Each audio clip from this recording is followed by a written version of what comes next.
नमस्ते,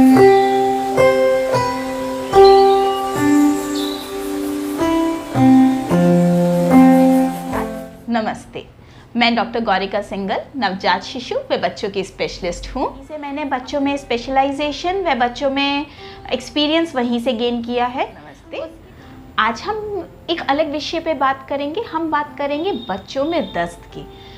ये एक बहुत ही रोज़ाना का मामूली विषय है कि हमारे बच्चे को दस्त हो गए या मेरे बच्चे को बार बार दस्त होते रहते हैं, क्या दिक्कत है। तो सबसे पहले हम इस विषय के बारे में बच्चे की उम्र को लेकर करेंगे। अगर मेरा बच्चा 6 माह से छोटा है और सिर्फ माँ के दूध पर है तो बच्चे में 7 से 8 बार दिन में पॉटी जाना या 1 हफ्ते तक पॉटी ना जाना भी नॉर्मल हो सकता है। तो इसीलिए सबसे पहले अपने बच्चे की जांच कराएं कि उस बच्चे को दस्त है या वह नॉर्मली ही 6-7 बार पॉटी जा रहा है।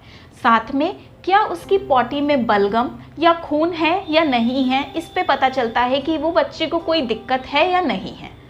6 माह का बच्चा अगर माँ के दूध के सिवा ऊपर के दूध पर है तो बच्चों में एक दस्त का बहुत बड़ा कारण होता है बॉटल से दूध पिलाना, क्योंकि बॉटल से दूध पिलाने से बच्चे को जल्दी ही आंतों का इन्फेक्शन या छाती में खांसी जुकाम की दिक्कत रहती है।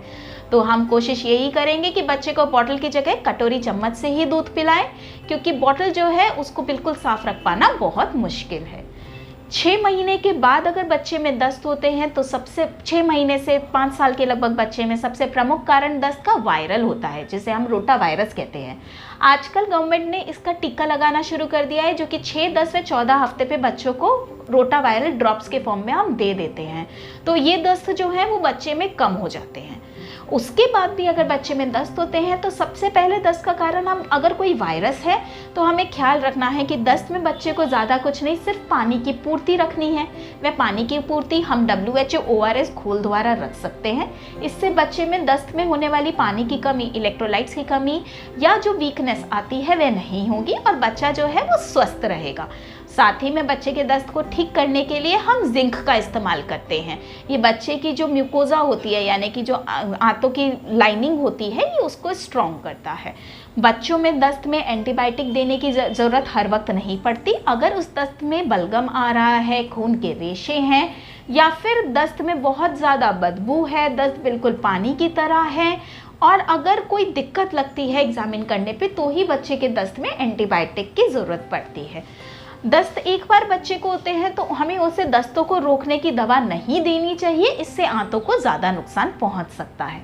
साथ में दस्त का बचाव ही सबसे बड़ा आसान और सबसे आसान तरीका है। इसके लिए बच्चे को जो भी खाना दे बिल्कुल साफ सुथरे बर्तन में दें, बच्चे को बॉटल से दूध ना पिलाएं और साथ में बच्चे को रोटा वायरल दवाई ज़रूर पिलाएं।